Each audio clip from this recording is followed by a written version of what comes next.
Everyone, welcome to my YouTube channel. तो guys, जो मेरा वीडियो देखते हैं, मुझे सब्सक्राइब करते हैं, वेरी थैंक्सफुल। तो हम लोग ना जो सेलिब्रिटी होते हैं या बहुत ज़्यादा जिनको फेम मिली होती है, बहुत स्पेशल होते हैं, उन्हीं के बारे में जानना चाहते हैं। और हम यही सोचते रहते हैं कि इतने बड़े सेलिब्रिटी कैसे बने, या फिर इन्होंने इतनी फेम कैसे पाई, इतना पैसा कमाया। लेकिन जिन लोगों ने हमारे लिए सुख सुविधाएं, हमारे लिए इतनी सारी उपलब्धियां दी हैं जिसके के बारे में हम सोच भी नहीं सकते हैं। तो इतनी सारी सुख सुविधाएं और उपलब्धियां हम लोगों तक पहुंचाते पहुंचाते इन लोगों को कितना श्रम करना पड़ा होगा, कितने संघर्षों का सामना करना पड़ा होगा, और कितने सारे त्याग करने पड़े होंगे। क्योंकि किसी भी काम को या फिर योजना को योजनाबद्ध तरीके से पूर्ण करने के लिए पूरा समय चाहिए होता है, और उसके अलावा परिश्रम करना होता है, और पूरा का पूरा टाइम टेबल बनाना होता है, चाहे उसमें कितने भी वर्ष लग जाए, और एकदम रूटीन में वो कार्य करना होता है। तो आजकल हमको जो भी आधुनिक सुविधाएं मिलती हैं, आधुनिक सुविधाओं की वजह से हमारा काम में कम समय लगता है, और इसीलिए हम उज्जवल भविष्य की ओर अग्रसर हो रहे हैं। तो हमको ईश्वर के साथ साथ ऐसे लोगों का भी धन्यवाद करना चाहिए जिनकी वजह से आज हमको आधुनिक सुविधाएं मिली, और इनकी वजह से हम आगे बढ़ते जा रहे हैं। तो इसी तरह से हैं एक बिहार के एक युग पुरुष जिनको कि माउंटेन मैन के नाम से जाना जाता है, और इन्होंने 22 वर्ष तक छेनी हथौड़े से पहाड़ों और पत्थरों को तोड़ तोड़ करके एकदम समतल और सुंदर रास्ता बनाया। तो मैं इनके बारे में कुछ विशेष बातें बताती हूँ। तो दशरथ मांझी का जन्म 14 जनवरी 1934 को गहलोर बिहार में हुआ था, और बिहार में गया के करीब गांव में एक ये गरीब मजदूर थे, और केवल एक छेनी और हथौड़ा लेकर के इन्होंने अकेले ही 360 फुट लंबी और 30 फुट चौड़ी और 25 फुट ऊंचे पहाड़ों को काट करके एक सड़क बना दी। और दशरथ मांझी की 22 वर्ष की मेहनत के बाद सड़क ने अतरी और वजीरगंज ब्लॉक की दूरी को 55 किलोमीटर से घटा करके महज 15 किलोमीटर तक कर दिया।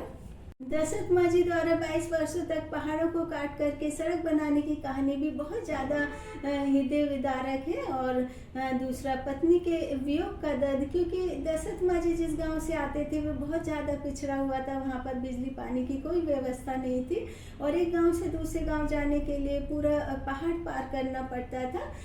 और ये जंगल में लकड़ी लेने के लिए जाते थे, तो उस दिन भी जंगल में लकड़ी लेने के लिए गए थे। इनके घर में एक नन्हा मेहमान आने वाला था, और घर में इनके जो छोटे जो इनके बड़े बेटे थे और भाई बहन थे उनके, तो उनको बहुत ज़्यादा यह उम्मीद थी कि एक छोटा सा नन्हा मुन्ना घर में मेहमान आएगा।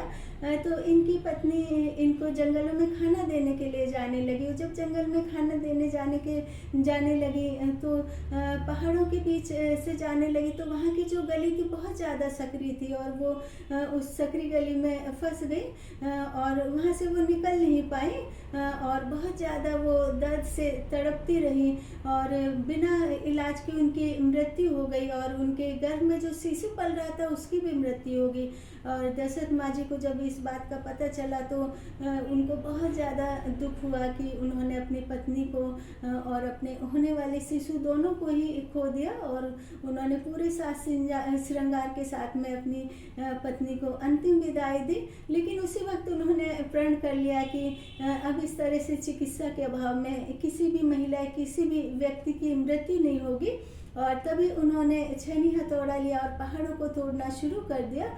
और जब वो कई दिनों तक पहाड़ों को इसी तरह से तोड़ते रहे, तो लोगों ने कहा कि दशरथ मांझी तो पत्नी के वियोग में पागल हो चुके हैं।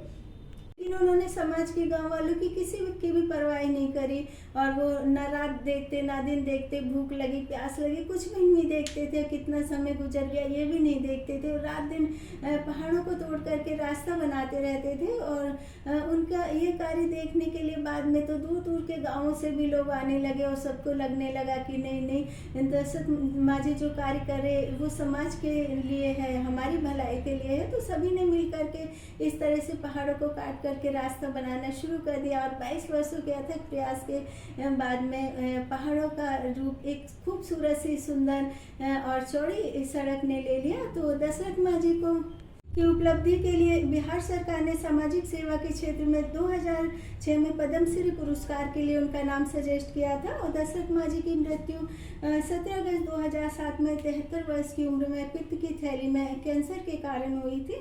और उनके योगदान को हर युग में याद किया जाएगा। और बिहार के गांव में अभी भी दशरथ मांझी की मूर्ति बनी हुई है। और आसपास के लोग और ये दूर दूर के गांव, यहाँ तक कि विदेशों से भी लोग दशरथ मांझी के दर्शन करने के लिए आते हैं।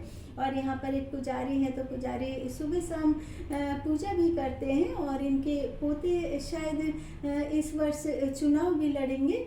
लेकिन अब भी दशरथ मांझी का गांव और उसके जो आसपास के गांव है ना, वो विकास की दृष्टि से अब भी पिछड़े हुए हैं। क्योंकि कोई भी गांव विकास की दृष्टि से तभी उच्च होता है, तभी वहाँ का विकास हो पाता है, जबकि वहाँ पर बुनियादी सुविधाएं परिपूर्ण हो। यहाँ पर बुनियादी सुविधाओं की बहुत ज़्यादा कमी है। और दूसरा शिक्षा का अभाव है, क्योंकि किसी भी गांव में यदि अच्छे स्कूल नहीं है, उच्च शिक्षा का अभाव है, तो वहाँ के जो बच्चे हैं उनका भविष्य उज्जवल नहीं हो सकता है। तो बच्चों के भविष्य उज्जवल के लिए और समाज के विकास के लिए शिक्षा और बुनियादी सुविधाएं बहुत ज़्यादा ज़रूरी हैं। और बिहार के दशरथ मांझी को भारत के हर युग में युग पुरुष और माउंटेन मैन के नाम से याद किया जाएगा।